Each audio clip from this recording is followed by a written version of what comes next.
கடலூர் மாவட்டம் காட்டுமன்னார்கோயில் அருகே உள்ள குமராட்சி பகுதியில் நெல் கொள்முதல் நிலையம் திறக்க விவசாயிகள் கோரிக்கை விடுத்துள்ளனர்.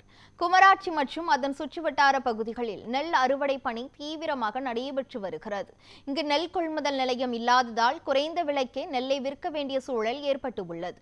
இதனால் வருவாய் இழப்பு ஏற்படுவதாக தெரிவித்த விவசாயிகள் தங்கள் பகுதியில் நெல் கொள்முதல் நிலையம் திறக்க உடனடி நடவடிக்கை எடுக்க வேண்டும் என கோரிக்கை விடுத்தனர். இங்கே நெல் கொள்முதல் நிலையம் அதிகம் திறக்கப்படாததால் விவசாயிகள் அல்லல் பட்டு வெளி மாநிலத்திலிருந்து வருகை தந்து வியாபாரிகள் விவசாய இடத்திலே மிகவும் கம்மியான விலைக்கு அந்த நெல்லை ஏற்றக்கூடிய நிலை இந்த பகுதியில் உள்ளது. காரணம், நெல் கொள்முதல் நிலையம் இருந்திருந்தால் அந்த விவசாயிகள் அங்கே கொண்டு அந்த நெல்களை போட்டு விரைவாக அந்த தொகையினை பெற்றிருப்பார்கள். சொற்ப விலைக்கு இன்று போடக்கூடிய சூழல் ஏற்பட்டிருக்கிறது.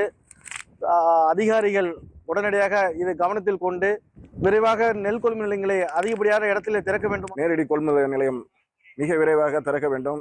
விவசாயிகள் வட்டிக்கு வாங்கி மிகவும் சிரமத்துக்கு உள்ளாகிறார். ஆகையால் வெளிமாநிலத்தில் இருந்து மூட்டை 1200 1250 வாங்குகின்றார்கள்.